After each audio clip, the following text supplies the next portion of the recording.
Hello everyone. आज का जो हमारा चैप्टर है वो है चैप्टर नंबर 2 एनसीईआरटी 12th का ह्यूमन रिप्रोडक्शन। और इस चैप्टर में हम डिस्कशन करने वाले हैं कुछ इम्पॉर्टेंट टॉपिक्स का।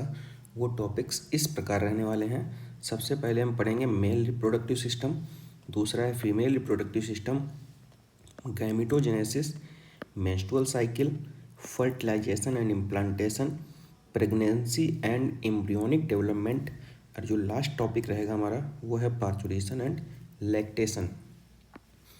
इस चैप्टर में जो फर्स्ट पेज में कुछ रिप्रोडक्टिव इवेंट्स दिए गए हैं वो देख लेते हैं। सबसे पहला जो रिप्रोडक्टिव इवेंट है, सबसे पहले हम बात कर लेते हैं ह्यूमन की। तो ह्यूमन जो है ना सेक्सुअली रिप्रोड्यूसिंग आर्गन वो एनिमल है और विवीपैरस है। विवीपैरस मतलब किसी भी यंग वंस का फार्मेशन जो है वो डायरेक्ट हो रहा है। क्लियर? जैसे बर्ड्स में क्या होता है, एग से यंग वंस का फार्मेशन होता है, एग का फार्मेशन होता है, उसके बाद बच्चे का फार्मेशन होता है, तो उसको बोल देते हैं हम ओवीपैरस। ह्यूमन के केस में क्या होता है, मैमल के केस में क्या होता है, ऑलमोस्ट ऑल मैमल के केस में जैसे आर्निथोरिंकस को छोड़ दिया जाए, प्लेटिपस को छोड़ दिया जाए, तो सभी मैमल में क्या होता है, यंग वंस का फार्मेशन डायरेक्ट बेबी होता है। ठीक है, उसमें कोई एक का फार्मेशन नहीं होता। तो विवीपैरस ऑर्गेनिज्म हो गया। अब कुछ रिप्रोडक्टिव इवेंट्स हैं उनकी बात करते हैं। पहला क्या है, गैमिटोजेनेसिस। गैमिटोजेनेसिस क्या होता है, फॉर्मेशन ऑफ गैमिट। क्लियर? दूसरा क्या है, गैमिट के फार्मेशन के बाद गैमिट का ट्रांसफ़र होता है। देखो मेल के केस में गैमिट क्या है, स्पर्म, और फीमेल के केस में गैमिट क्या है, ओवम। क्लियर? ये तो पता होना चाहिए। उसके बाद गैमिट का ट्रांसफ़र होता है फीमेल रिप्रोडक्टिव ट्रैक्ट में। तो transfer of sperm into female reproductive tract, तो इसको बोल देंगे हम इंसेमिनेशन। क्लियर? ट्रांसफ़र होने के बाद जो गैमिट जो बनता है ना उसका फ्यूज़न होता है, फर्टिलाइजेशन। तो फ्यूज़न के प्रोसेस को हम क्या बोल देते हैं, फर्टिलाइजेशन। क्लियर? और फर्टिलाइजेशन के बाद क्या होता है, जाइगोट का फॉर्मेशन हो जाता है, डिप्लॉयड स्ट्रक्चर। ठीक है, अब वो जाइगोट जो होता है उसमें डेवलपमेंट स्टार्ट होता है, और डेवलपमेंट स्टार्ट होने के बाद उसका अटैचमेंट होता है इनर यूटेराइन वॉल के अंदर। ठीक है, तो उस अटैचमेंट को क्या कहते हैं, attachment to the uterine wall, इसको बोल देते हैं हम implantation. Clear? Attachment of the blastocyst. अब इम्प्लांटेशन होने के बाद वहाँ पे चालू होता है एम्ब्रियोनिक डेवलपमेंट। तो इस एम्ब्रियोनिक डेवलपमेंट को हम बोलते हैं गेस्टेशन। और ये गेस्टेशन पीरियड जो होता है ना, ऑर्गेनिज्म टू ऑर्गेनिज्म वेरी करता रहता है। हर एक ऑर्गेनिज्म में डिफरेंट हो सकता है। ठीक है, सिमिलर भी हो सकता है लेकिन डिफरेंट होता है ऑलमोस्ट। तो वहाँ पे एम्ब्रियोनिक डेवलपमेंट स्टार्ट होता है। जब पूरा एम्ब्रियोनिक डेवलपमेंट मतलब पूरा एम्ब्रियो का डेवलपमेंट हो जाता है तो उसके बाद होता है डिलीवरी। तो डिलीवरी को बोल देते हैं हम पार्चुरेशन। क्लियर? Baby birth. तो ये हो गए हमारे रिप्रोडक्टिव इवेंट्स। उसके बाद आता है the male reproductive system. Male reproductive system की अगर बात करते हैं तो इसमें देखो, चाहे मेल रिप्रोडक्टिव सिस्टम हो या फीमेल रिप्रोडक्टिव सिस्टम, दो पार्ट में डिवाइड कर लेते हैं। तो प्राइमरी रिप्रोडक्टिव स्ट्रक्चर,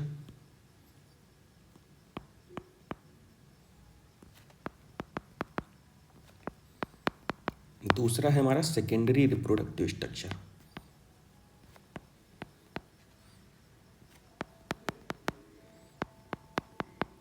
देखो प्राइमरी रिप्रोडक्टिव स्ट्रक्चर में वो आएंगे जो गैमिट का फार्मेशन कर लेंगे। फार्मेशन ऑफ गैमिट, मेल के केस में स्पर्म होगा, फीमेल के केस में ओवा होगा। सेकेंडरी रिप्रोडक्टिव स्ट्रक्चर्स में कौन से आएंगे, ग्लैंड्स हो सकती हैं, एसेसरी ग्लैंड्स, डक्ट्स हो सकती हैं, और एक्सटर्नल जेनाइटेलिया हो सकते हैं।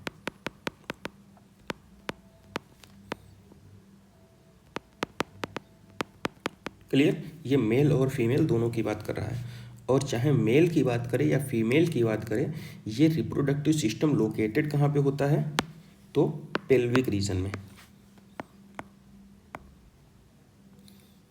Located in the pelvic region. Clear. अब बात करते हैं, इसको हाईलाइट करते हैं, यहाँ पे क्या लिखा है देखो। मेल रिप्रोडक्टिव सिस्टम कहाँ पे है, पेल्विक रीजन में। इंक्लूड क्या कर रहा है, ए पेयर ऑफ टेस्टिस, ठीक है, और एसेसरी डक्ट हो गया, ग्लैंड हो गया, एक्सटर्नल जेनाइटेलिया हो गया। अब देखो मेल के केस में क्या होता है, टेस्टिस जो होता है एब्डोमिनल कैविटी से बाहर आ जाते हैं, ठीक है, एम्ब्रियोनिक स्टेज में ही एब्डोमिनल कैविटी के बाहर आ जाते हैं, एक सैक लाइक स्ट्रक्चर बनाते हैं जिसको बोल देते हैं हम स्क्रोटम, ठीक है। स्क्रोटम में इसलिए आ जाते हैं क्योंकि नॉर्मल बॉडी टेम्परेचर जो होता है वो 37 डिग्री सेंटीग्रेड होता है, और स्क्रोटम में जो होता है बॉडी का टेम्परेचर 2 से 2.5 डिग्री सेंटीग्रेड कम हो जाता है। ये 2 से 2.5 डिग्री सेंटीग्रेड बॉडी टेम्परेचर कम इसलिए रिक्वायरमेंट होता है क्योंकि स्पर्मेटोजेनेसिस के लिए जो रिक्वायर्ड टेम्परेचर होता है, स्पर्म के फार्मेशन के लिए जो टेम्परेचर की रिक्वायरमेंट होती है वो बॉडी के टेम्परेचर से कम होती है, 2 से 2.5 डिग्री सेंटीग्रेड, ठीक है। इसीलिए ये मॉडिफिकेशन होता है, और ये sac like pouch like structure को हम बोलते क्या हैं, स्क्रोटम, क्लियर, स्क्रोटम होता है। क्या कह रहा है, नेसेसरी फॉर स्पर्मेटोजेनेसिस, 2 से 2.5 degree lower than the body temperature, clear. Testis के शेप की अगर हम बात करते हैं तो देखो शेप क्या है, लेंथ कितनी है 4 से 5 सेंटीमीटर, विथ है 2 से 3 सेंटीमीटर, और टेस्टिस जो होता है डेंस कवरिंग से कवर्ड होता है, ठीक। ये यहाँ पे हाईलाइट करिए, ईच टेस्टिस, पहली बात तो ईच को 250 कंपार्टमेंट होते हैं जिनको टेस्टिकुलर लोब्यूल्स बोलते हैं। अगर टेस्टिस डायरेक्ट टेस्टिस पूछता है तो 500 लिखेंगे, अगर ईच टेस्टिस पूछ रहा है ना तो 250 लिखेंगे टेस्टिकुलर लोब्यूल। और ईच टेस्टिकुलर लोब्यूल के पास जो होता है ना देखो ईच लोब्यूल के पास 1 to 3, 1 से 3 हाईली क्वाइल्ड सेमिनिफेरस ट्यूब्यूल होती हैं, ठीक है। और ये सेमिनिफेरस ट्यूब्यूल जो होती है इनसाइड लाइन होती है,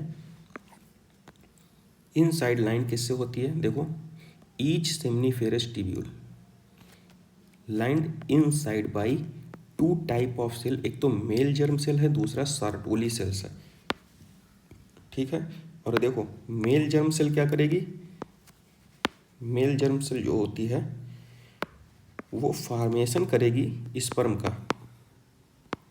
और ये सार्टोली सेल्स जो है वो नरिशमेंट,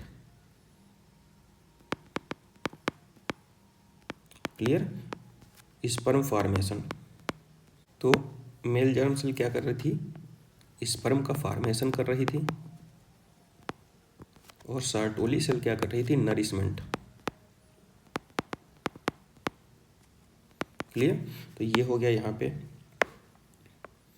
अब आगे चलते हैं, क्या कह रहा है देखो, male germ cell undergo meiotic division finally formation of sperm, और क्या बताया था, सार्टोली सेल क्या कर रही थी, न्यूट्रिशन प्रोवाइड कर रही थी जर्म सेल को, clear.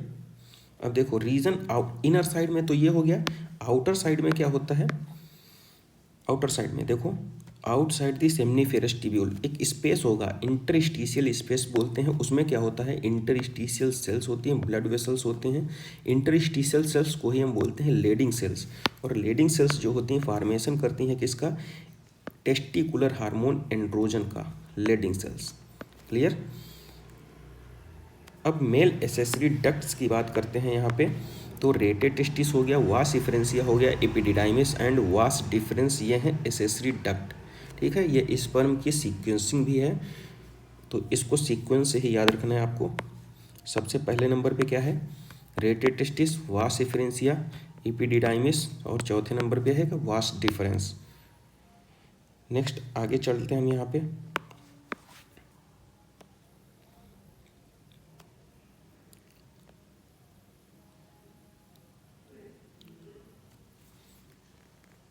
seminal vesicle and open into urethra and ejaculatory duct, ठीक है। ये यहाँ पे याद रखिए, यूरेथ्रा जो ओरिजिनेट कहाँ से करता है, यूरेथ्रा की ओरिजिन कहाँ से होती है, urethra originate from urinary bladder and extend through the penis and to its external opening, इसको बोलते हैं यूरेथ्रल मीटस, क्लियर। अब ये जो स्ट्रक्चर बनी हुई है ना, ऊपर भी स्ट्रक्चर देख लेते हैं, ये टेस्टिस हो गए, ये बल्बोयूरेथ्रल ग्लैंड, प्रोस्टेट और सेमाइनल वेसाइकिल। यहाँ पे एक चीज़ ये याद रखिए, ये भी पेयर्ड होती है, सेमाइनल वेसाइकिल भी पेयर्ड होती है, ये प्रोस्टेट जो होती है वो अनपेयर्ड स्ट्रक्चर होती है। क्लियर। ये देखो आउटर जो हमने बताया था, इनर जो है स्पर्मेटोगोनिया होती है। सेमनीफेरस ट्यूब्यूल के आउटर जो इंटरस्टिशियल सेल्स जो होती हैं, इंटरस्टिशियल स्पेस जो होता है, क्लियर, इंटरस्टिशियल सेल्स को ही क्या बोलते हैं, लेडिंग सेल्स, लेडिंग सेल्स। और यही फॉर्मेशन करती हैं, सिंथेसिस किसका कराती हैं, एंड्रोजन्स का, ठीक है। और स्पर्मेटोगोनिया में क्या होता है, मियोसिस होती है, और फॉर्मेशन किसका होता है, स्पर्म। तो ये स्पर्मेटो जो है, और सार्टोली सेल्स किसके लिए होती हैं, nourishment, nourishment of the sperm. तो ये हो गया। और ये स्पर्मेटो जो है, इसको पहचाने के कैसे, देखो ये फ्लैजिलेटेड स्ट्रक्चर है। अब यहाँ पे बात कर रहा है कुछ इंपॉर्टेंट पॉइंट्स की, वो देख लेते हैं थोड़ा। पेनिस जो होता है एक्सटर्नल जिनाइटेलिया है, स्पेशल टाइप के टिश्यू से बना होता है, जो हेल्प किस में करता है, इरेक्शन में, help of erection and facilitate insemination. Clear. Enlarged end जो होता है आगे पेनिस के, वो जो होता है एक कवर, वो कवरिंग प्रोवाइड करता है। वो कवर क्या होता है, उसको बोलते हैं फोर स्किन, ठीक है। जो इनलार्ज्ड इंड होता है पेनिस का, उसको बोलते हैं फोर स्किन। और वो फोर स्किन एक लेयर से, स्किन के लेयर से कवर अप होता है ना, उसको बोल देते हैं four skin. Clear. External male accessory glands की अगर हम बात करते हैं, एसेसरी ग्लैंड्स में आएंगे seminal vesicle, prostate and bulbourethral gland. इनके सिक्रीशन को ही हम बोल देते हैं क्या, समाइनल प्लाज्मा। और ये समाइनल प्लाज्मा रिच किससे होता है, फ्रक्टोज हुआ, कैल्शियम और कुछ इंपॉर्टेंट एंजाइम्स हो गए, ठीक है। और यहाँ पे एक ग्लैंड्स का नाम दिया गया है, वो है बल्बोयूरेथ्रल ग्लैंड। जो बल्बोयूरेथ्रल ग्लैंड होती है ना, वो पेनिस को लुब्रिकेशन प्रोवाइड करती है। क्लियर। तो ये हमने यहाँ पे ओवरऑल ह्यूमन रिप्रोडक्शन में मेल रिप्रोडक्टिव सिस्टम को कंप्लीट कर लिया है। नेक्स्ट वीडियो लेक्चर में हम पढ़ेंगे female reproductive system. Clear. Male reproductive system basically human की मेल की तरह ही इसमें भी दो पार्ट में डिवाइड कर सकते हैं। एक तो प्राइमरी रिप्रोडक्टिव स्ट्रक्चर और दूसरा सेकेंडरी रिप्रोडक्टिव स्ट्रक्चर। हमने क्या बताया था, प्राइमरी रिप्रोडक्टिव स्ट्रक्चर का वो फंक्शन क्या होगा, गैमेट का फॉर्मेशन। मेल में स्पर्म हो रहा था, इसमें क्या होगा, ओवा। और अदर जो फंक्शन होंगे वो सेकेंडरी रिप्रोडक्टिव स्ट्रक्चर्स के हो सकते हैं। उसमें हमने बताया था ग्लैंड्स आएंगे, डक्ट्स आएंगे और एक्सटर्नल जेनाइटेलिया होते हैं। सेम इसमें भी देखो, पेयर ऑफ ओवरी है क्या, along with oviduct, uterus, cervix, vagina and external genitalia, ठीक है। ये सेकेंडरी रिप्रोडक्टिव स्ट्रक्चर्स होती हैं। मेल की तरह ही ये भी कहाँ पे लोकेटेड होता है, पेल्विक रीजन में। क्लियर। और यहाँ पे क्या कह रहा है, the part of the system along with a pair of mammary duct, mammary glands, ठीक है, structurally and functionally support the process of ovulation, fertilisation, pregnancy, birth and child cares. Ovary जो होता है ना, वो प्राइमरी फीमेल सेक्स ऑर्गन होते हैं। Production किसका करता है, गैमेट का, ओवा का। क्लियर। और कुछ हार्मोन्स का भी प्रोडक्शन करता है। जैसे हमने बताया था कि प्रेगनेंसी के दौरान जो ओवरी होती है ना, वो रिलैक्सिन हार्मोन का सिक्रीशन करती है। तो यहाँ पे लिख ले रहे हैं हम, relaxin hormone during pregnancy, during pregnancy. Clear. Relaxin hormone secrete करती है ओवरी। ये भी स्टेरॉयडल नेचर का होता है। जितने भी सेक्सुअल हार्मोन होंगे सबका नेचर स्टेरॉयडल रहता है बेसिकली। क्लियर। ओवरी लोकेटेड कहाँ होती है, एब्डोमेन में, ठीक है। जैसे टेस्टिस कहाँ से, एब्डोमिनल कैविटी से बाहर आ जा रहे थे ना, सैक लाइक स्ट्रक्चर स्क्रोटम में, लेकिन इसमें ऐसा नहीं होता है। ओवरी कहाँ पे लोकेट होती है, one each side the lower abdomen, ठीक है। ईच लोवरी की लेंथ अगर बात करते हैं ओवरी की, तो 2 से 4 सेंटीमीटर लेंथ होती है और कनेक्ट होती है पेल्विक वॉल एंड यूट्रस से, किसके थ्रू, लिगामेंट के through. Clear, connected to the pelvic wall and uterus to the by the ligament, clear.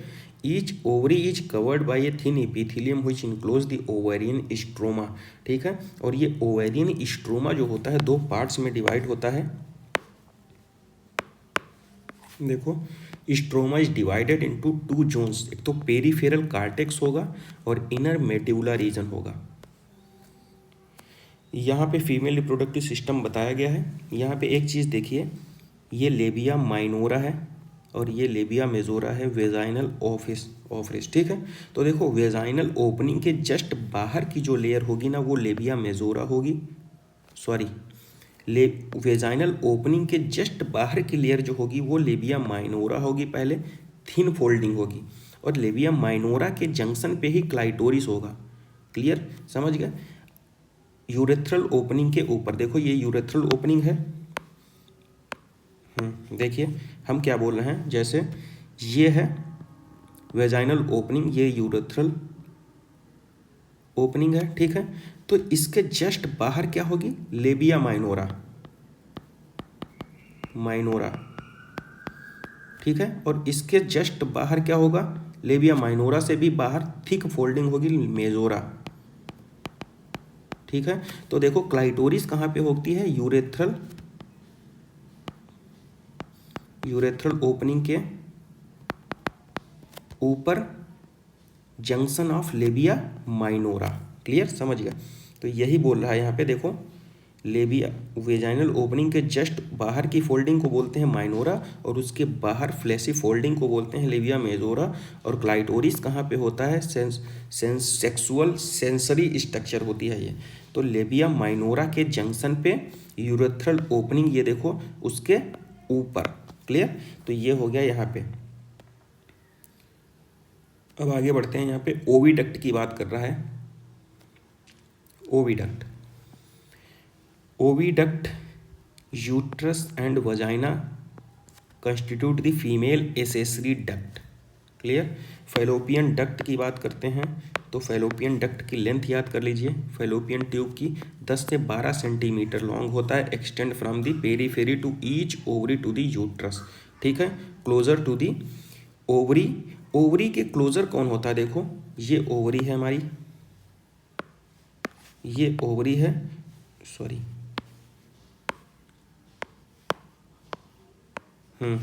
ये ओवरी का पार्ट है, देखिए ये ओवरी है ना। क्लोजर किसके है, इनफंडीबुलम के, ठीक है। यूटेराइन फंडस के क्लोजर कौन सा है, इस्थमस, ठीक है, नैरो पार्ट। और देखो, इस्थमस और इनफंडीबुलम के बीच में एक है वाइडेस्ट पार्ट, इसको बोलते हैं एम्पुला, यहाँ पे होता है फर्टिलाइजेशन का प्रोसेस,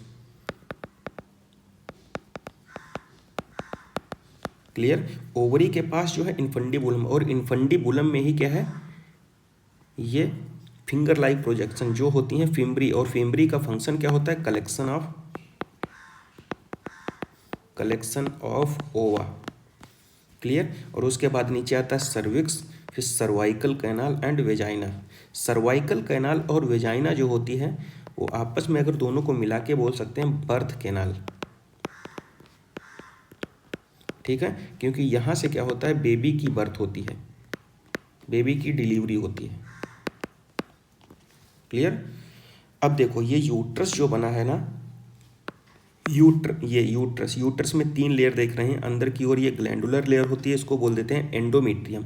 जो मेंस्ट्रुअल साइकिल होती है ना, तो ब्लीडिंग स्टार्ट होती है, जब तक कि प्रेगनेंसी नहीं होती है तो ब्रेकडाउन किसका होता है, ये एंडोमेट्रियम होती है, ये ग्लैंडुलर लेयर होती है, ठीक है। और जो मिडिल वाली है उसको बोल देते हैं मायोमेट्रियम, ये किससे बनी होती है, स्मूथ मसल्स, ठीक है। और जो आउटर लेयर होती है वो होती है पेरीमेट्रियम। इस मायोमेट्रियम में कॉन्ट्रैक्शन होता है, contraction during baby birth, contraction during baby birth होता है मायोमेट्रियम में। एंडोमेट्रियम इनर लेयर होती है, ग्लैंडुलर लेयर होती है, आउटर लेयर को बोल देते हैं पेरीमेट्रियम, ठीक है। तो एंडोमेट्रियम इनर लिख लेते हैं, मायोमेट्रियम मिडिल और आउटर, क्लियर। तो ये चीज़ें हमने बता दी है आपको। अब आगे बढ़ते हैं,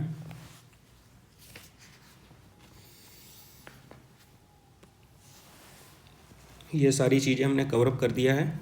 फिर से एक बार यहाँ पे हाईलाइट कर दे रहे हैं।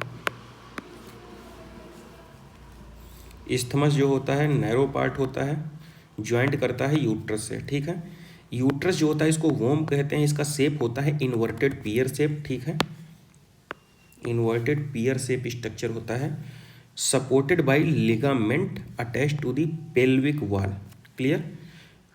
Uterus open into the vagina cavity, the cavity of cervix, cervix की कैविटी को क्या बोलते हैं, सर्वाइकल कैनाल। और हमने क्या बताया था, cervical canal along with vagina, along with vagina इसको क्या बोल देंगे हम, बर्थ कैनाल, क्लियर। 3 टाइप के टिश्यू से बना होता है ये। देखो uterus has 3 layered of tissue, एक तो आउटर पेरीमीट्रियम हुआ, स्मूथ मसल से बना होता है मायोमीट्रियम, और जो आउटर लेयर इनर लेयर होती है वो एंडोमीट्रियम होती है, ग्लैंडुलर लेयर होती है, ठीक है। यूटेराइन कैविटी को लाइन करती है, इसी में जाके ब्लास्टोसिस्ट अटैच होता है, क्लियर। मेंस्ट्रुअल साइकिल के दौरान यही जो होती है ब्रेक डाउन होता है इसमें, स्ट्रॉन्ग कॉन्ट्रैक्शन ड्यूरिंग। अगर मायोमीट्रियम की बात करते हैं तो इसमें स्ट्रॉन्ग कॉन्ट्रैक्शन होता है डिलीवरी के टाइम पे, बेबी बर्थ के टाइम पे, क्लियर। अब कुछ इंपॉर्टेंट पॉइंट्स और भी हैं, उनको हाईलाइट कर लेते हैं। फीमेल एक्सटर्नल जेनाइटेलिया, इसमें देखो मॉन्स प्यूबिस क्या होता है, cushion of fatty tissue covered with skin, skin से कवर्ड रहता है, वजाइनल ओपनिंग के ऊपर के बात कर रहे हैं, प्यूबिस हेयर्स होते हैं उसमें, ठीक है। लेविया मेजोरा क्या होती है, हमने बता चुके हैं, आउटर फोल्डिंग को बोलते हैं labia majora, fleshy fold of the tissue, ठीक है। लेविया माइनोरा क्या होता है, जस्ट वेजाइनल ओपनिंग के बाहर जो थिन लेयर होती है वो होती है labia minora, clear. Paired fold होते हैं। और देखो opening of vagina is often covered with partially membrane called hymen, ठीक है। हाइमेन से कवरअप होती है, क्या होती है, वेजाइनल ओपनिंग जो होती है एक पार्सिली मेम्ब्रेन कवर करती है जिसको हाइमेन बोलते हैं। क्लाइटोरिस जो होती है एक टिनी फिंगर लाइक प्रोजेक्शन होता है, कहाँ पे, lies at the upper junction of 2 labia minora, ठीक है, एबव द यूरेथ्रल ओपनिंग, हमने प्रीवियस इसी लेक्चर में बताया है आपको। हाइमेन जो होता है वो फर्स्ट क्वाइटस के दौरान फट जाती है। देखो क्या कह रहा है, hymen is the often torn during the first coitus, first sexual intercourse, ठीक है। लेकिन प्रेजेंस और absence of hymen is not the reliable indicator of virginity और सेक्सुअल एक्सपीरियंस, क्लियर। क्योंकि कभी कभी क्या होता है, कभी कभी also broken by sudden fall of jolt, insertion of vaginal tampon, activity, participation, sports like activity, इन सब की वजह से भी क्या होता है कि हाइमेन फट जाती है। लेकिन कभी कभी कुछ वुमेन्स में क्या होता है, हाइमेन आप क्वाइटस के बाद भी बनी रहती है, तो इसीलिए ये रिलायबल इंडिकेटर नहीं है, ठीक है, सेक्सुअल एक्टिविटी है वुमेन में कि नहीं, क्लियर। अब यहाँ पे एक मेमरी ग्लैंड की स्ट्रक्चर बनी हुई है, इसमें हम देख लेते हैं, थोड़ा सीक्वेंस लिख लेते हैं, क्लियर। साइड में सीक्वेंस लिख लेते हैं।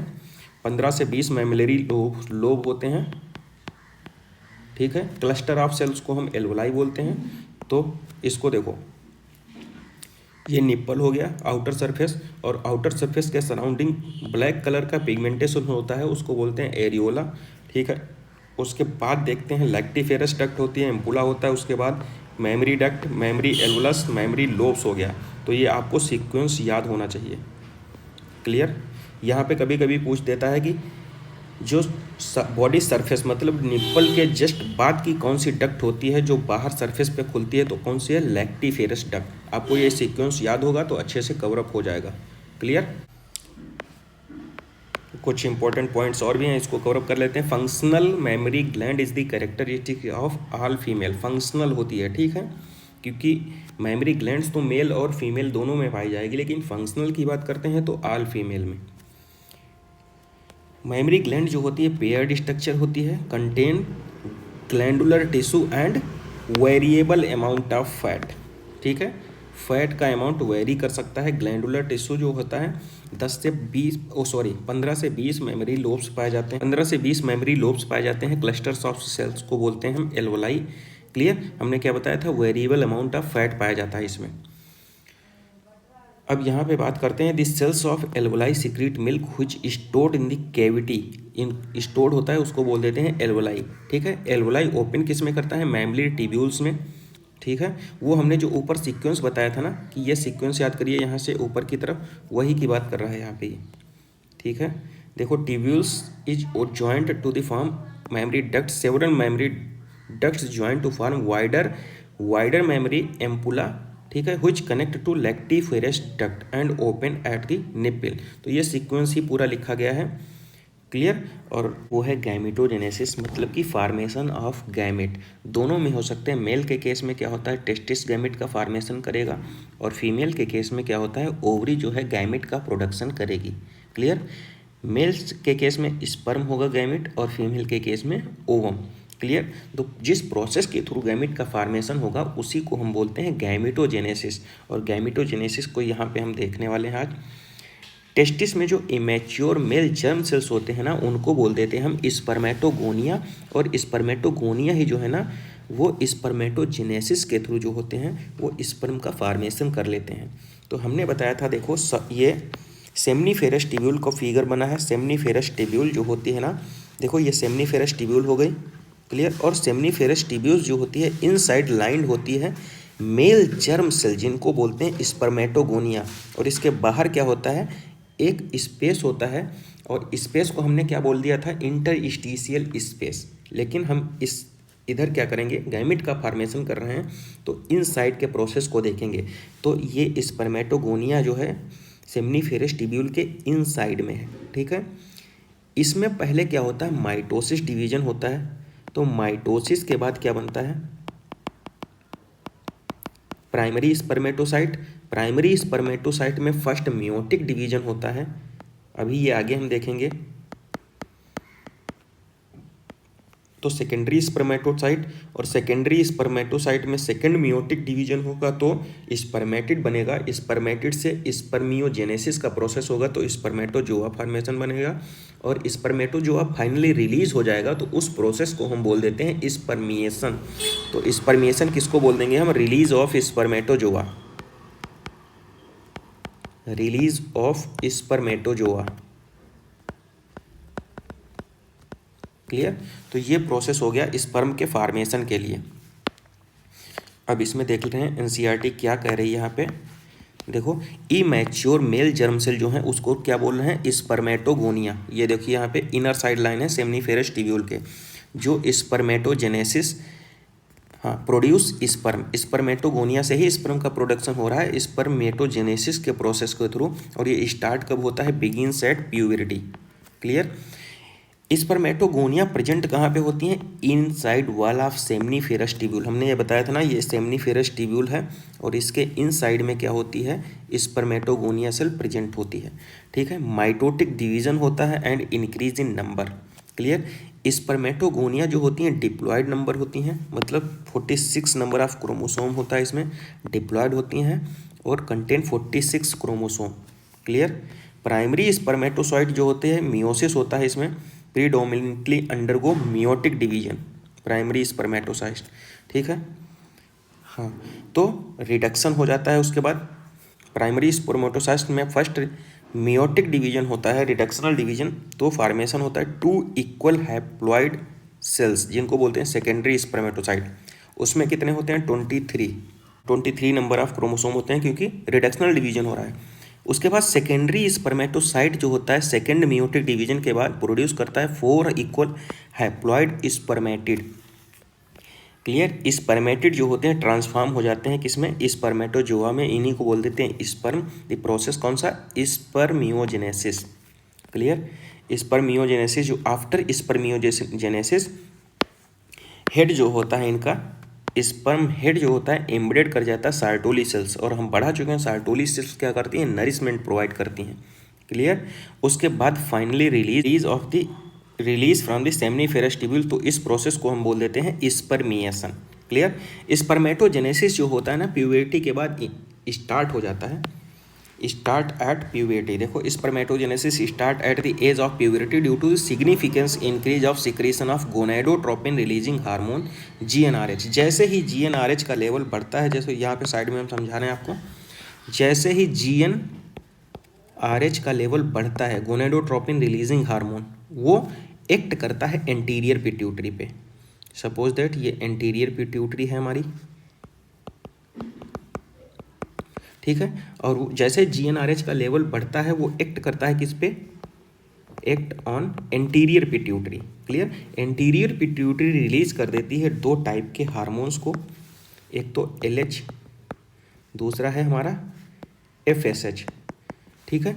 LH जो है वो एक्ट करता है कहाँ पे, ऑन लेडिंग सेल्स, और FSH कहाँ पे एक्ट करता है, ऑन सर्टोली सेल्स। LH जो होता है ना स्टिमुलेट कर देता है स्पर्मेटोजेनेसिस और रिलीज करता है एंड्रोजन को भी। ठीक है। FSH जो होता है वो स्टिमुलेट प्रोसेस ऑफ स्पर्मियोजेनेसिस। ठीक है। एंड्रोजन जो है स्पर्मेटोजेनेसिस, LH जो है एंड्रोजन सीक्रेट करता है स्पर्मेटोजेनेसिस करता है, FSH जो है स्पर्मियोजेनेसिस का प्रोसेस करा देता है। हाईलाइट करते हैं इसको थोड़ा। इंक्रीज ऑफ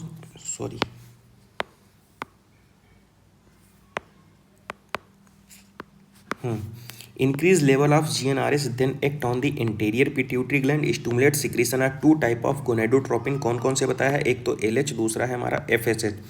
LH जो है एक्ट करता है कहाँ पे, LH act on Leydig cells. ठीक है। स्टिमुलेट क्या करता है, synthesis and secretion of androgen. Androgen क्या कराता है, the process of spermatogenesis. FSH कहाँ पे एक्ट करता है, सार्टोली सेल्स पे। ठीक है। स्टिमुलेट क्या कराता है, देखो, secretion and of some factors which help in the process of spermiogenesis. तो बात करते हैं LH क्या कराता है, स्पर्मेटोजेनेसिस। यहाँ पे साइड में लिख लेते हैं हम, LH क्या कराता है, स्पर्मेटोजेनेसिस, स्पर्मेटोजेनेसिस। FSH क्या कराता है, स्पर्मियोजेनेसिस। ठीक है। क्लियर। तो LH जो होता है वो लेडिंग सेल्स पे एक्टिवेट करता है और FSH जो है वो सार्टोली सेल्स को एक्टिवेट करता है। स्पर्म की स्ट्रक्चर की बात करते हैं तो सबसे पहला जो पार्ट है वो है हेड रीजन, दूसरा नेक, तीसरा है मिडिल पीस एंड फोर्थ जो है हमारा टेल रीजन है। तो अगर हेड रीजन की बात करते हैं तो हेड देखो पूरा सराउंड करता है प्लाज्मा मेम्ब्रेन से, ओवरऑल पूरी स्ट्रक्चर जो है वो प्लाज्मा मेम्ब्रेन से सराउंड करती है। ठीक है। हेड रीजन की अगर बात करते हैं तो हेड रीजन में एक कैप लाइक स्ट्रक्चर होती है, ये देखिए, इसको बोल देते हैं एक्रोसोम। इसी में फर्टिलाइजिंग एंजाइम प्रेजेंट होते हैं, गोल्जी बॉडी प्रेजेंट होती है। ठीक है। कौन सा, गोल्जी बॉडी। अब दूसरा देखो यहाँ पे क्या लिखा है, जो मिडिल पीस होता है यहाँ पे माइटोकॉन्ड्रियल अरेंजमेंट होता है, हेलिकली अरेंजमेंट होती है माइटोकॉन्ड्रिया, ये जो मिडिल पीस है। क्लियर। तो मिडिल पीस में माइटोकॉन्ड्रिया होती हैं, यहाँ पे लिख लेते हैं हम लोग माइटोकॉन्ड्रिया। ठीक है। एनर्जी ये कहाँ पे होती हैं, मिडिल पीस में। और एक्रोसोम में क्या होता है, गोल्जी बॉडी। ठीक है। With fertilising enzyme, fertilising enzyme. ठीक है। तो फर्टिलाइजिंग एंजाइम एक्रोसोमल रीजन में होंगे और मिडिल पीस में ये हेलिकल अरेंज्ड माइटोकॉन्ड्रिया होती हैं, इन्हीं को बोल देते हैं हम, ये माइटोकॉन्ड्रिया के अरेंजमेंट को हम बोलते हैं क्या, नेबेनकर्न। ठीक है। और यहाँ पे देखो दो सेंट्रियोल होते हैं, एक तो यहाँ पे प्रोक्सिमल सेंट्रियोल होता है इस रीजन में, और ये होता है डिस्टल सेंट्रियोल। ठीक है। तो डिस्टल सेंट्रियोल जो होता है इलोंगेट होकर के क्या बना लेता है, टेल रीजन में। ठीक है। और टेल जो होती है मूवमेंट के लिए हेल्प करता है। तो यहाँ पे देख लेते हैं हेड, नेक, मिडिल पीस और टेल, ये इसका हो गया पार्ट। क्लियर।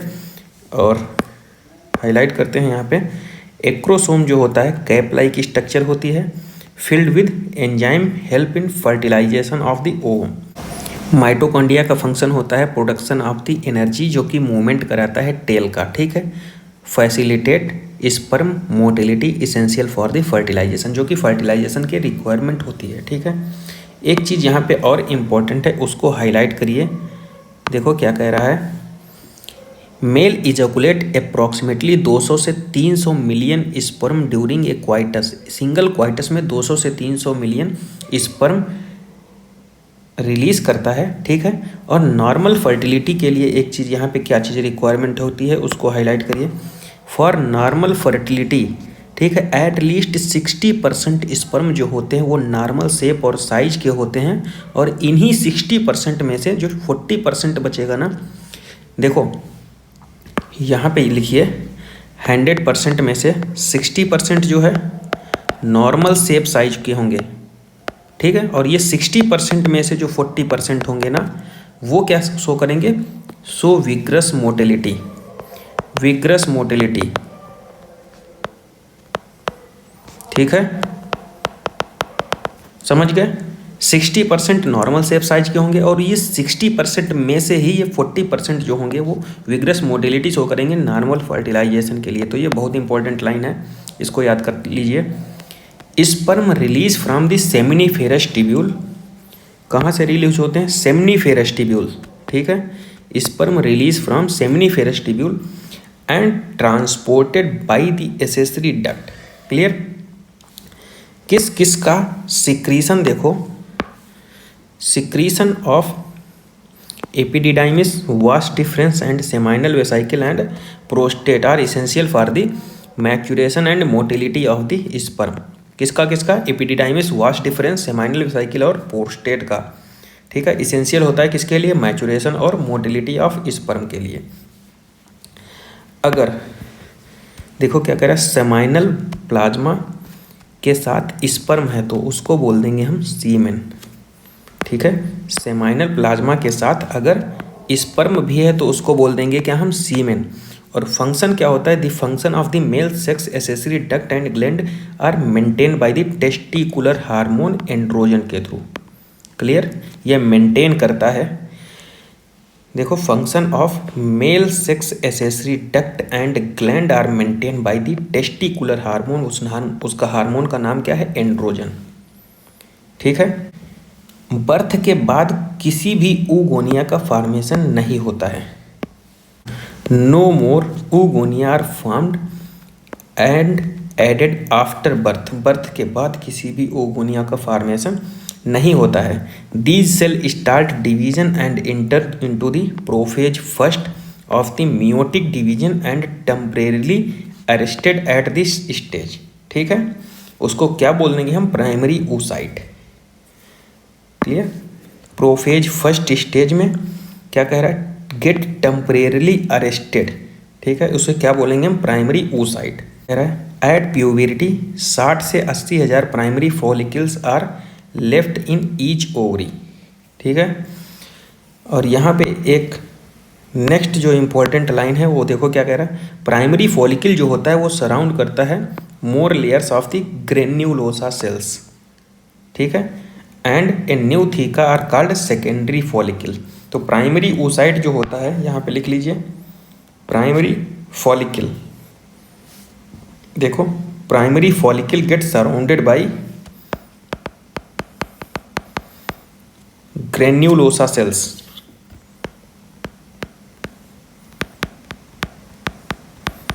ठीक है, प्राइमरी फॉलिकल्स। अब नेक्स्ट एक चीज यहाँ पे इंपॉर्टेंट चीज बोल रहा है कि टर्सरी फॉलिकल जो है उसमें एक फ्लूइड फील्ड कैविटी पाई जाती है, उसको क्या बोलते हैं हम, एंट्रम। ये कैरेक्टरिस्टिक फीचर होता है टर्सरी फॉलिकल का, ठीक है। अब आगे चलते हैं, यहाँ पे ये स्ट्रक्चर बनी हुई है ओवरी की, इसको समझने की कोशिश करते हैं जरा। यहाँ पे देखो क्या कह रहा है, देखो दो पार्ट हैं, एक तो कॉर्टिकल रीजन है, दूसरा ये है मेड्यूला रीजन। देखो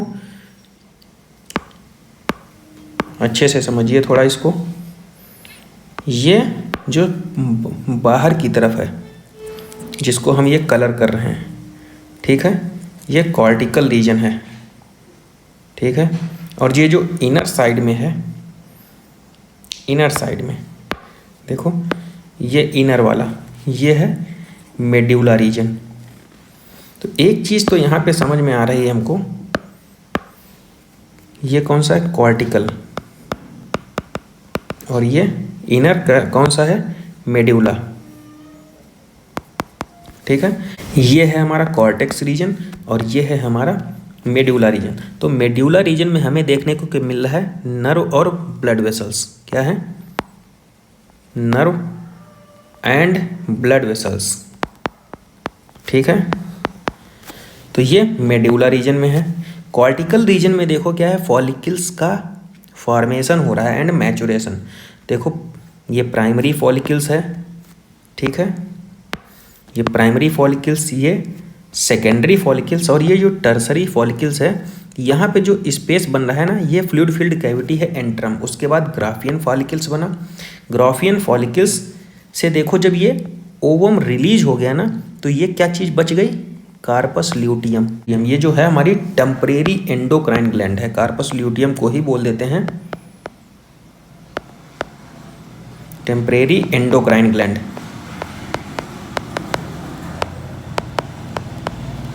क्लियर।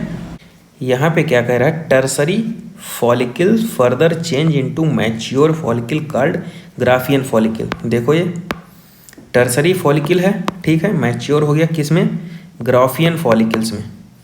ठीक है, उसके बाद क्या कह रहा है, देखो this secondary oocyte form a new membrane called zona pellucida. ठीक है, प्राइमरी oocyte पे क्या था, ग्रेन्युलोसा, और सेकेंडरी oocyte पे क्या चीज़ है, जोना पेल्यूसिडा लेयर। ठीक है, Graafian follicle now raptured and release of secondary oocyte। Secondary oocyte है क्या, यही है हमारा ओवम। क्लियर। और प्रोसेस कौन सा होगा, ओवल्यूशन। इसके बाद यहाँ पे डायग्रामेटिक रिप्रेजेंटेशन किया गया है स्पर्मेटोजेनेसिस एंड oogenesis का। Diagrammatic representation of spermatogenesis and oogenesis। तो यहाँ पे समझिए एक चीज, ये स्पर्मेटोगोनिया है, सेमनीफेरस ट्यूब्यूल के इनर साइड लाइनिंग होती है स्पर्मेटोगोनिया। ठीक है, हमने इससे पहले पढ़ाया था। सेमनीफेरस ट्यूब्यूल है ये, इनर साइड में स्पर्मेटोगोनिया होती हैं। स्पर्मेटोगोनिया में फर्स्ट माइटोसिस होती है, डिफरेंशिएशन होता है, फॉर्मेशन किसका हो जाता है, प्राइमरी स्पर्मेटोसाइट। और प्राइमरी स्पर्मेटोसाइट में फर्स्ट मियोटिक डिवीजन होता है, फर्स्ट रिडक्शनल डिवीजन। तो सेकेंडरी oocyte स्पर्मेटोसाइट का फॉर्मेशन होगा, और सेकेंडरी स्पर्मेटोसाइट में सेकेंड मियोटिक डिवीजन होगा ना, तो स्पर्मेटिड बनेगा। स्पर्मेटिड का डिफरेंशिएशन होगा, स्पर्मेटोजोआ बनेगा। और स्पर्मेटोजोआ रिलीज हो जाएंगे तो बोल देंगे हम रिलीज ऑफ स्पर्मेटोजोआ। ये प्रोसेस क्या होता है, स्पर्मिएशन। क्लियर। तो एक माइटोसिस और दो मियोसिस। ठीक है, तो स्पर्मेटोगोनिया से स्पर्मेटोजोआ के फॉर्मेशन में एक माइटोसिस हो रहा है और दो मियोसिस हो रहा है। देखो एक ये मियोसिस, दूसरा ये मियोसिस। अब बात करते हैं oogonia से। oogonia में फर्स्ट माइटोसिस होगा, डिफरेंशिएशन होगा, तो प्राइमरी oocyte बनेगा। प्राइमरी oocyte में फर्स्ट मियोटिक डिवीजन, यह कब होता है, completed prior to ovulation. First meiotic division होगा तो सेकेंडरी oocyte बनेगा, और सेकेंडरी oocyte ही ओवम है। क्लियर। इसमें सेकेंड मियोटिक डिवीजन की रिक्वायरमेंट नहीं होती है। तो देखो फर्स्ट प्राइमरी oocyte में फर्स्ट मियोटिक डिवीजन, तो फर्स्ट पोलर बॉडी का फॉर्मेशन हो गया, और सेकेंडरी oocyte से सेकेंड पोलर बॉडी का फॉर्मेशन हो गया। ठीक है, तो ये हो गया हमारा डायग्रामेटिक रिप्रेजेंटेशन स्पर्मेटोगोनिया और oogonia से स्पर्मेटोजोआ और ओवम का फॉर्मेशन। अब बात करते हैं यहाँ पे मेंस्ट्रुअल साइकिल की। मेंस्ट्रुअल साइकिल बेसिकली क्या होता है, साइक्लिकल चेंजेज होते हैं। देखो एक होता है मेंस्ट्रुअल साइकिल और एक होता है oyster cycle. Menstrual cycle basically किस में होता है, प्राइमेट्स में, फीमेल प्राइमेट्स। और ओस्टर साइकिल नॉन प्राइमेट्स, और इसमें नो ब्लीडिंग, कोई ब्लीडिंग नहीं होती है ओस्टर साइकिल में। ठीक है, तो प्राइमेट्स हमें पढ़ना है क्योंकि यहाँ पे हमें मेंस्ट्रुअल साइकिल ही पढ़ाई जाएगी। तो प्राइमेट्स जैसे मंकी हो गया, एप्स हो गया, और ह्यूमन बीइंग। तो मेंस्ट्रुअल साइकिल जो स्टार्ट होती है पहली बार, तो उसको बोलते हैं हम मीनार्च। देखो फर्स्ट मेंस्ट्रुएशन बिगिंस एट प्यूबरिटी, क्या कहलाता है, मीनार्च। ठीक है, नेक्स्ट देखो क्या कह रहा है, 28 या 29 डे पे ये रिपीट करती है, तो क्या कहा जाता है, cycle of event starting from one menstruation till the next one is called menstrual cycle. ठीक है, ये रिपीट करती है हर मंथ जब तक कि फर्टिलाइजेशन या इम्प्लांटेशन का प्रोसेस ना हुआ हो। अब बात कर रहे हैं यहाँ पे कुछ हार्मोनल रिप्रेजेंटेशन किया गया है। ये साइड में जो लिखा है ये है पिट्यूटरी हार्मोन्स LH और FSH। ओवेरियन हार्मोन कौन से हैं, ओवेरियन इवेंट्स हैं। ठीक है, ओवेरियन हार्मोन्स की बात करी जाए तो ईस्ट्रोजन और प्रोजेस्टेरॉन है। देखो ईस्ट्रोजन और प्रोजेस्टेरॉन, पिट्यूटरी तो FSH एंड LH हार्मोन हो गए। ये है यहाँ पे यूटेराइन इवेंट्स। उसके नीचे यहाँ पे सीक्वेंस लिखा गया है मेंस्ट्रुएशन, फिर फॉलिकुलर फेज, इसी को बोलते हैं प्रोलिफरेटिव फेज। नेक्स्ट है ल्यूटियल या सिक्रीटरी फेज, और फिर नेक्स्ट साइकिल बिगिंस। तो इसको समझते हैं थोड़ा।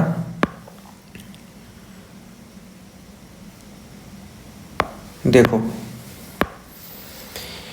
मेंस्ट्रुएशन स्टार्ट हुआ, ठीक है, तो सबसे पहले पिट्यूटरी हार्मोन में FSH ऊपर था, FSH का लेवल ऊपर था, और उसके नीचे था ये LH। ठीक है, ईस्ट्रोजन का लेवल ऊपर था, यहाँ पे देखो ईस्ट्रोजन ऊपर है, प्रोजेस्टेरॉन का लेवल कम है। जैसे ही फॉलिकुलर फेज आई, प्रोलिफरेटिव फेज, तो यहाँ पे देखो क्या हुआ, प्रोलिफरेटिव फेज और ल्यूटियल फेज के बीच में यहाँ पे 14th डे होता है जहाँ पे ओवल्यूशन होता है। इस ओवल्यूशन के प्रोसेस के दौरान देखो अभी क्या होता है, डेवलपिंग फॉलिकल मैच्योर फॉलिकल में चेंज हो रहा है, फिर ओवल्यूशन होगा यहाँ पे। ठीक है, ओवल्यूशन के दौरान, ओवल्यूशन कब हुआ, 14th डे पर, तो 14th डे पर देखो LH का भी लेवल ज़्यादा है, ठीक है, और FSH का भी लेवल जाता है, लेकिन FSH से LH का लेवल ज़्यादा है, इसीलिए क्या बोल दिया जाता है, LH सर्ज। ठीक है, और यहाँ पे अगर ओवेरियन हार्मोन की बात करता है तो ईस्ट्रोजन का लेवल ज़्यादा है प्रोजेस्टेरॉन से। ठीक है, उसके बाद देखो फेज कौन सी आती है, ल्यूटियल या सिक्रीटरी फेज, जहाँ पे डेवलपिंग कार्पस ल्यूटियम होती है। क्लियर, अब corpus luteum regressing corpus luteum. ठीक, ओवल्यूशन का प्रोसेस हो गया।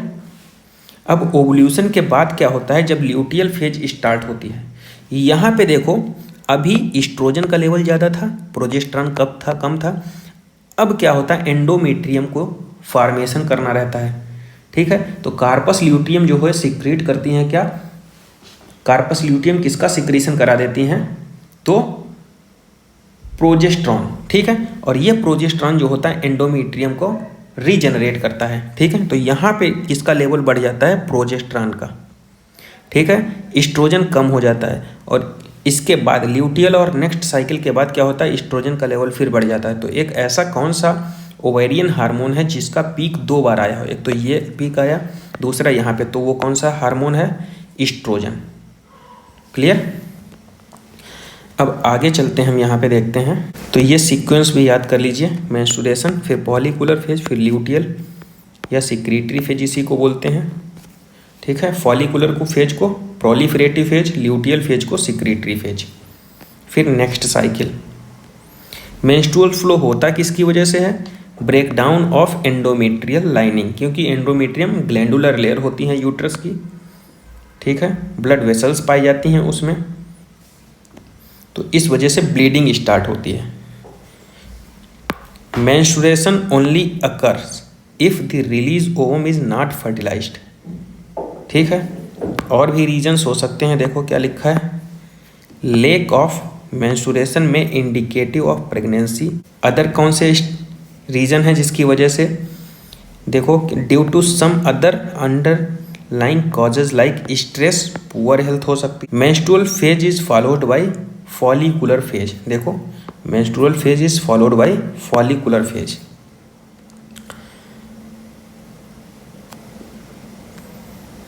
ये लाइन देखो क्या कह रहा है, during this phase the primary follicle in the ovary grow to become a fully mature Graafian follicle, simultaneously the endometrium of uterus regenerate through the proliferation. ये देखो यहाँ पे डेवलपिंग कार्पस ल्यूटियम की बात कर रहा है, और यहीं पे क्या होता है इसके बाद देखो प्रोजेस्टेरॉन का लेवल बढ़ जाता है, क्योंकि इसको फॉर्मेशन करना रहता है एंडोमेट्रियम की। अब आगे चलते हैं हम। Both LH and FSH attend a peak level in the middle of the cycle 14th day. ठीक है, LH जो होता है लीड कर जाता है maximum level mid cycle called LH surge. अभी हमने बताया था ऊपर, क्या कह रहा है, Graafian follicle transform as the corpus luteum, और कार्पस ल्यूटियम सिक्रीट करता है large amount of progesterone essential maintain the endometrium. तो हाईलाइट करिए प्रोजेस्टेरॉन कार्पस ल्यूटियम रिलीज करता है। देखो corpus luteum secrete large amount of progesterone, क्या करता है, मेंटेनेंस ऑफ द एंडोमेट्रियम, जो कि necessary for the implantation of fertilised ovum and other event of pregnancy.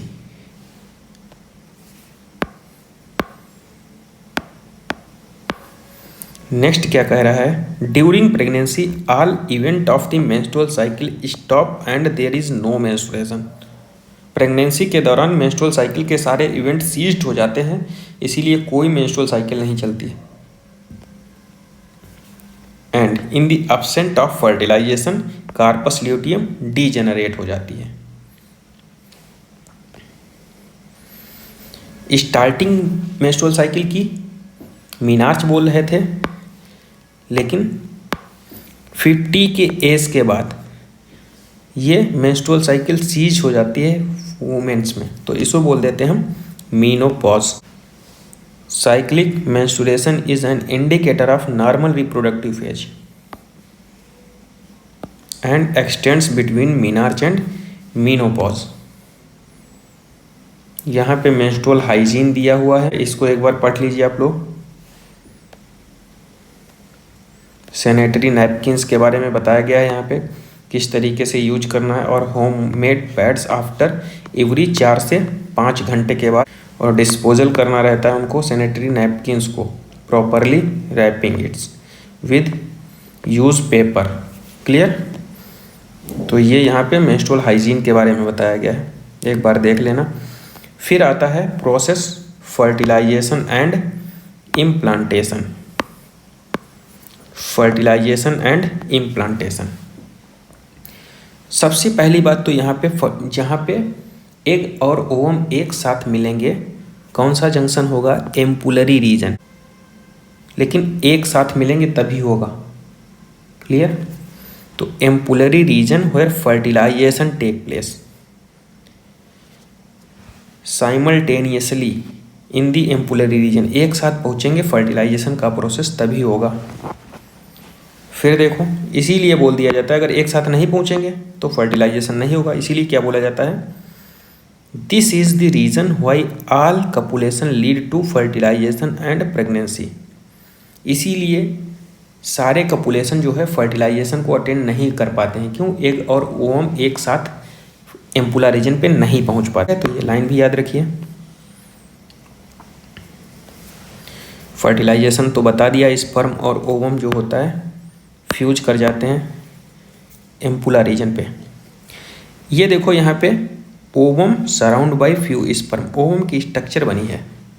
तो ओवम की स्ट्रक्चर जो बनी है आउटर साइड में देखो, ये कोरोना रेडिएटा है, सर्किल सर्किल बने हुए हैं, ठीक है, इरेगुलर लेयर है।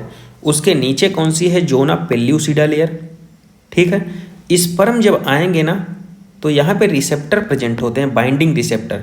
तो जोना पेल्यूसिडा में जैसे ही अटैक करेगा, ठीक है, यहाँ पे फर्टिलाइजिंग एंजाइम होंगे एक्रोसोम में, तो यहाँ पे जैसे ही एंट्री करेगा तो ये रिसेप्टर जो होते हैं एक्टिवेट हो जाएंगे, बाकी सारी एंट्री को ब्लॉक कर देंगे। तो केवल एक ही जो स्पर्म होगा वो बाइंड अप करेगा जाके ओवम के साथ, और इनर साइड में जो पिंक कलर से वो है perivitelline space. During fertilisation a sperm come in the contact with the zona pellucida layer of the ovum. ये जोना पेल्यूसिडा देखो यहाँ पे अटैक किया स्पर्म ने, तो जैसे ही ये स्पर्म यहाँ पे जोना पेल्यूसिडा लेयर पे बाइंड करता है, यहाँ पे रिसेप्टर प्रेजेंट होते हैं, एक्रोसोमल एक्टिविटी होती है, तो ये बाइंड कर जाता है। तो जैसे ही बाइंड करता है तो अदर स्पर्म के लिए यहाँ पे जो होते हैं रिसेप्टर उनको ब्लॉक कर देता है।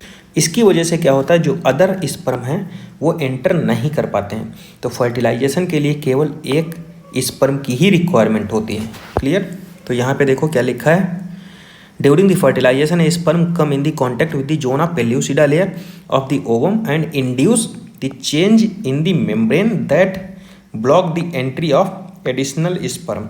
एडिशनल स्पर्म की एंट्री को ब्लॉक कर देता है। अब आगे चलते हैं। तो देखो यही कह रहा है, only one sperm can fertilise an ovum.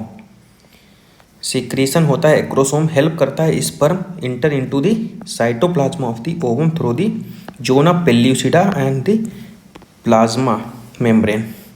Clear. वही जो बताया पूरा ओवरऑल वही प्रोसेस है। सेकेंड पोलर बॉडी, देखो the second meiotic division is also unequal and result in the formation of the second polar body and the haploid ovum. इसी को ootid बोल दिया गया है। जब अभी हम ग्राफिकल रिप्रेजेंटेशन कर रहे थे वहाँ पे हमने बताया था ये ओवरऑल पूरा।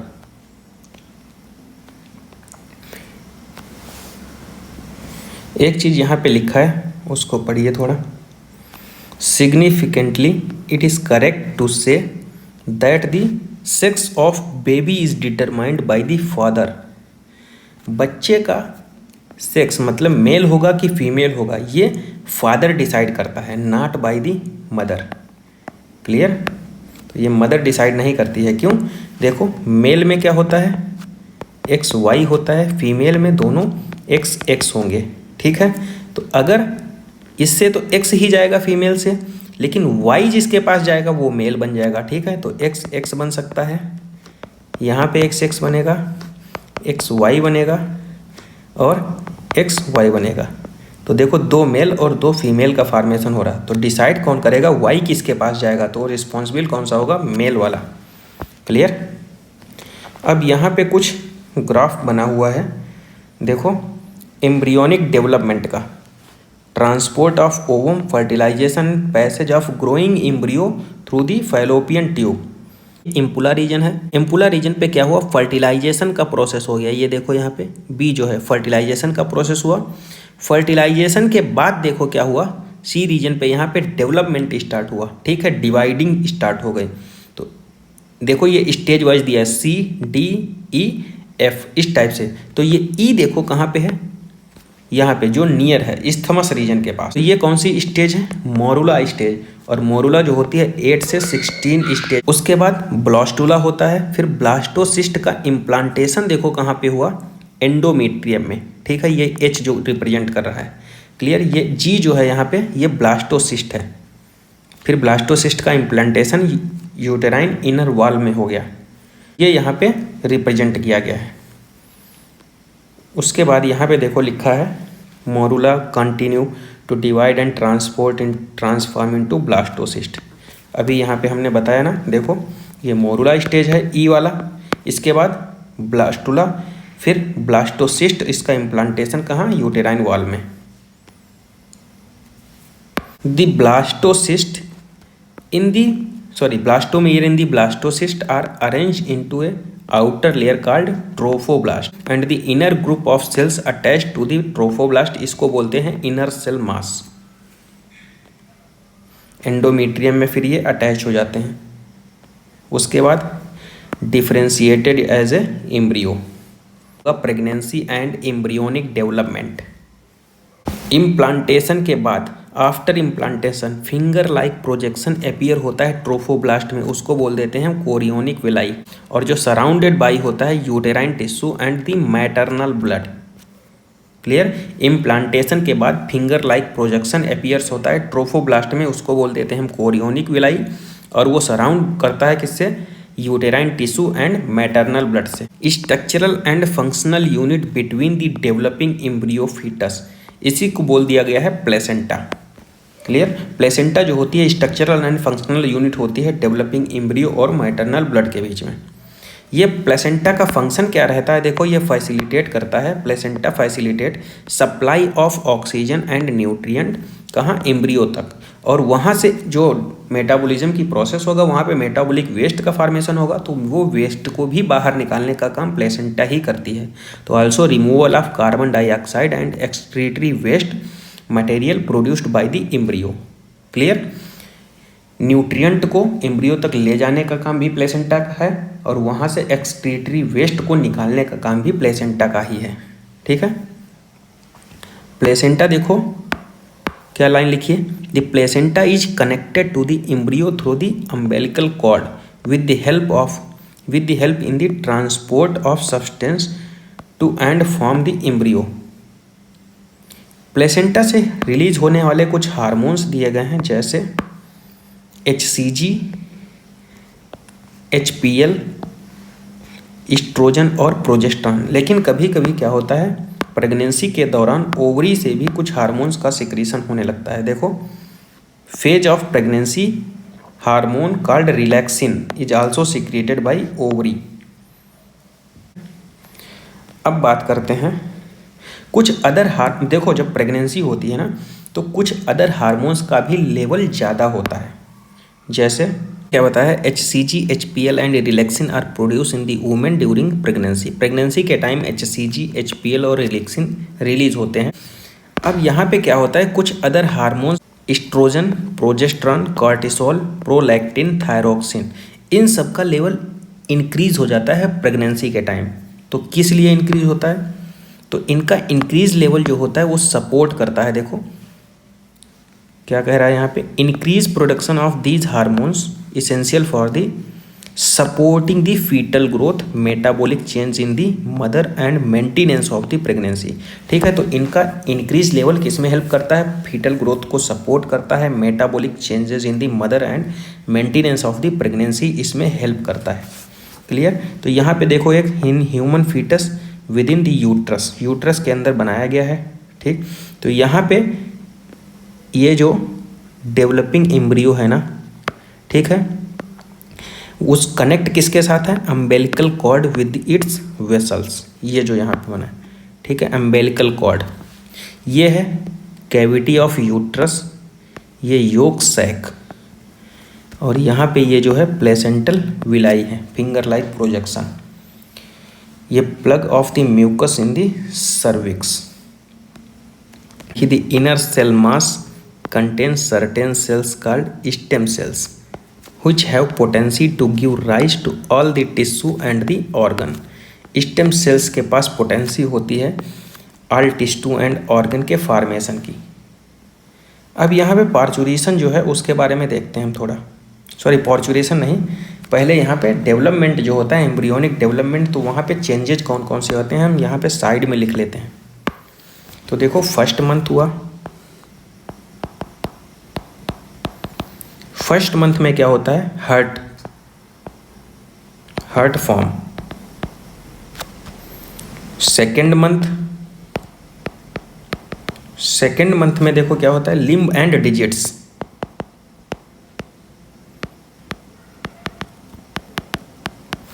एंड ऑफ 12th वीक,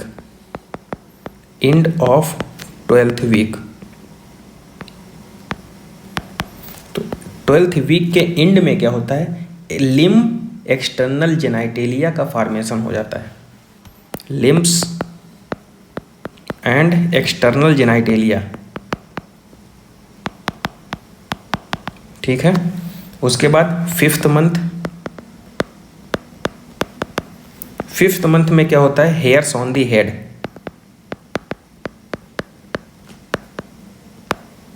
और फर्स्ट मूवमेंट। जो बच्चा होता है ना वो हिलना डुलना स्टार्ट कर देता है 5वें मंथ में। उसके बाद 24 वीक में क्या होता है, आईलिड्स का फॉर्मेशन होता है। ठीक है, 9th मंथ में क्या होता है, फुल्ली डेवलपमेंट हो जाता है।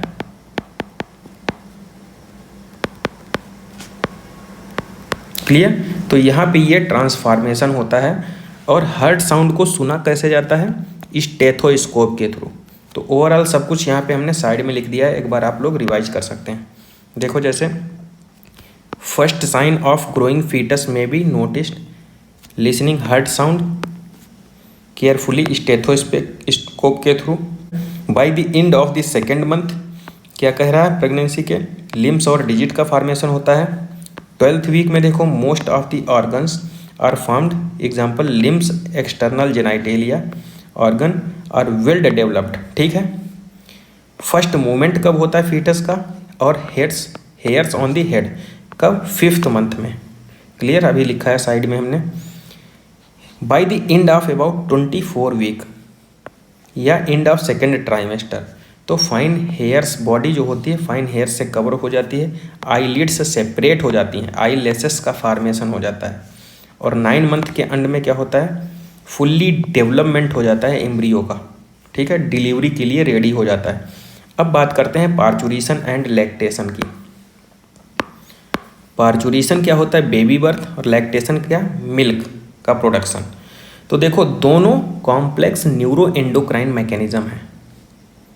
क्लियर, न्यूरो मतलब न्यूरॉन का उसमें इन्वॉल्वमेंट हो रहा है, एंडोक्राइन मतलब हार्मोनल रिएक्शन हो रही है उसमें, तो इसी को बोल दिया जाता है कॉम्प्लेक्स न्यूरो एंडोक्राइन मैकेनिज्म। देखो लिखा है कॉम्प्लेक्स न्यूरो एंडोक्राइन मैकेनिज्म। चाहे पार्चुरेशन की बात करें, फीटल इजेक्शन रिफ्लेक्स जो होता है, और चाहे लैक्टेशन की बात करें, दोनों कॉम्प्लेक्स न्यूरो एंडोक्राइन मैकेनिज्म है। Human pregnancy is about 9 month, इसी को बोल दिया जाता है gestation period. Delivery of the foetus, इसको बोल देते हैं parturition. Parturition is induced by complex neuroendocrine mechanism, और the signal for the parturition originate कहाँ से होता है, फुल्ली डेवलप्ड फीटस के through and placenta which mild uterine contraction in the myometrium में, इसी को बोल दिया जाता है फीटल इजेक्शन रिफ्लेक्स। क्योंकि ऑक्सीटोसिन जो है ना स्मूथ मसल पे काम करता है। देखो दिस ट्रिगर रिलीज ठीक है, ऑक्सीटोसिन कहाँ पे अटैक करता है, smooth muscle of the uterus, मतलब मायोमीट्रियम में, वहाँ पे यूटेराइन कॉन्ट्रैक्शन इंक्रीज कराता है। The mammary gland of the female undergo differentiation during pregnancy and start producing milk toward the end of the pregnancy by the process of lactation. Help करता है किसमें, feeding the new born baby. Milk produce during the initial few days of lactation, उसको बोल देते हैं colostrum, जिसमें antibodies present होती हैं, जो न्यू बॉर्न बेबी के लिए बहुत ही इसेंशियल होता है। और एंटीबॉडी कौन सी होती है, immunoglobin, passive, natural type, cortisol, estrogen and oxytocin. क्या लिखा, the process of child birth is called parturition which is induced by the complex neuro endocrine mechanism involving, ये हार्मोन जो लिखे हैं अभी बताया हमने, ऊपर लिख दिया है। तो यहाँ पे ये प्रोसेस, ये चैप्टर जो हुआ वो कंप्लीट हो गया।